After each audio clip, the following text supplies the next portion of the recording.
피해자와 합의하고 싶은데 합의가 안 된다. 이럴 때 어떻게 해야 되냐? 안녕하세요. 형사전문 변호사 서범석 변호사입니다. 이번에는 피해자와 합의하고 싶은데 합의가 안 된다. 이럴 때 어떻게 해야 되냐? 이걸 물어보시는 분들에게 말씀드릴 영상인데요. 우리가 피의자, 피고인으로서 형사사건에 임했을 때 여러 가지 양형 자료를 내는데 뭐 반성문 제출하고 탄원서 내고 뭐 봉사활동, 기부 내역 이런 거 내기도 하는데 아무래도 피해자 있는 범죄에 있어서 판단하는 검사나 판사 이런 입장에서 피해자와 합의가 되었느냐, 이거는 고려가 될 수밖에 없는 요소겠죠. 근데 피해자와 합의를 하고 싶은데 피해자가 합의를 하려는 합의선상에 전혀 안 나오는 경우가 있고, 두 번째는 합의선상에 나오는데 금액을 터무니없이 많이 부르는 경우가 있어요. 이런 경우에 어떻게 하냐는 거죠. 우리가 과거에는 이런 경우에 공탁을 하려고 해도 형사사건의 경우에 피해자 인적사항을 알기가 어려워서 공탁을 못했어요. 사실상 공탁을 못했는데 얼마 전부터 이 개정된 공탁법이 시행이 되면서 공탁법 5조의 2를 보면요, 형사사건의 피고인이 법령 등에 따라 피해자의 인적사항을 알 수 없는 경우에 그 피해자를 위하여 하는 변제공탁, 이를 형사공탁이라고 하는데, 해당 형사사건 계속 중인 법원 소재지 공탁소에 할 수 있다, 이런 규정이 생겼어요. 그러니까 피해자 인적사항 알 수 없어도 공탁을 할 수 있도록 형사공탁 제도가 생긴 거죠. 그리고 공탁법 5조의 2항에 보면은 형사공탁 공탁서에는 공탁물의 수령인, 이를 피공탁자라고 합니다. 인적사항을 대신해서 뭘 쓰냐, 해당 형사사건의 재판이 계속 중인 법원, 그리고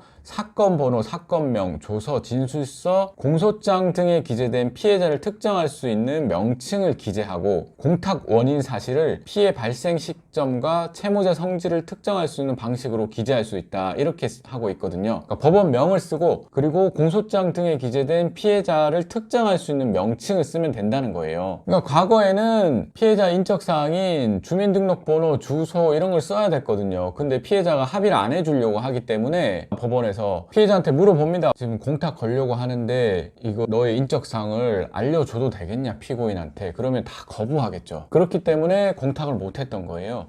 근데 이제는 거부한다? 아, 오케이, 그게 확인이 됐어. 그러면은 법원명과 공소장에 기재된 피해자의 명칭 등 이런 것들을 쓰고서 공탁을 할 수 있는 제도가 생겼다는 거죠. 그러면은 공탁 절차를 어떻게 진행하냐? 제일 먼저 궁금한 거는 이 공탁을 어디다 하냐는 거죠. 우리가 인천지방법원에 사건이 계속 중이다. 그러면은 피공탁자가 어디에 사는지, 피고인이 어디에 사는지가 중요하지 않고 인천지방법원 공탁소에 가서 하면 되는 겁니다. 내 형사사건이 진행 중인 법원 공탁소에 가서 하는 겁니다. 여기에는 공탁서에 보면은 공탁서 양식이 아까 말씀드린 것처럼 피해자를 특정할 수 있는 명칭이나 법원 사건 번호 이런 걸 쓰고서 공탁금을 걸고 공탁서를 제출하면 되는 거죠. 그리고 이제 다음으로 궁금해하는 것들이 형사 피의자도 형사 공탁을 할 수 있냐, 이걸 물어보시는 분들이 주변 지인들 중에서도 있고 정말 많은데요. 아까 공탁법을 읽어드린 것처럼 우리가 형사 공탁을 하는 거는 법원의 사건이 계속 중일 때 하는 거예요. 그렇기 때문에 법원의 사건이 계속 중이지 않은 형사 피의자,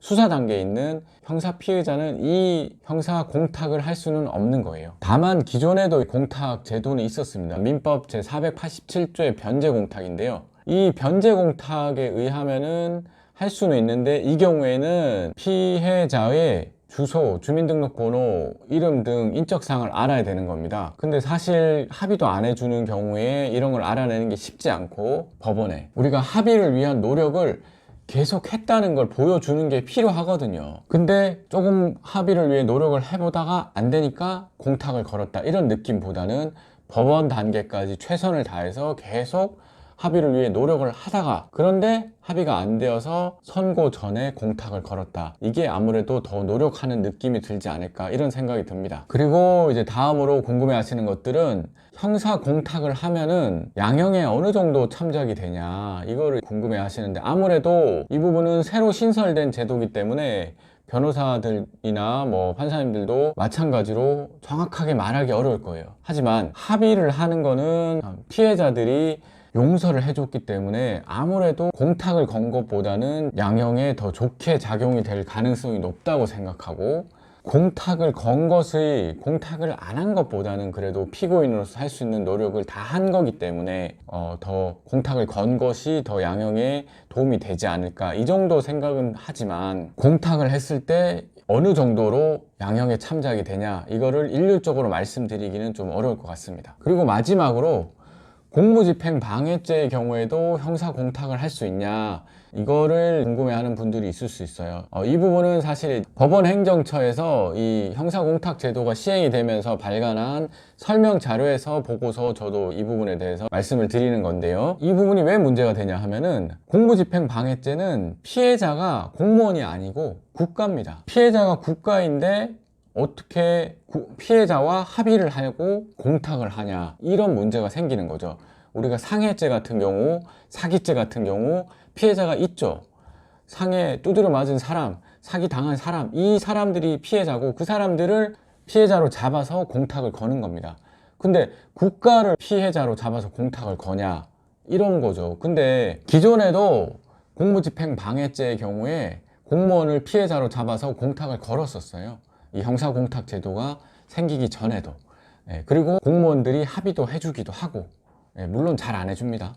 그래서 이런 점들을 고려했을 때 공무집행 방해죄의 경우에도 형사공탁을 할 수 있는 것으로 법원행정처에서 해석을 하고 있더라고요. 저도 이 해석이 타당하다고 생각합니다. 오늘은 피해자와 합의하고 싶은데 합의를 안 해줄 때 어떻게 해야 되냐와 관련해서 최근에 개정된 공탁법에 따른 형사공탁에 의할 때 어떻게 하면 되느냐에 대해서 말씀을 드려보았습니다.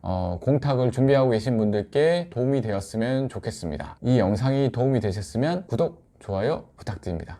감사합니다.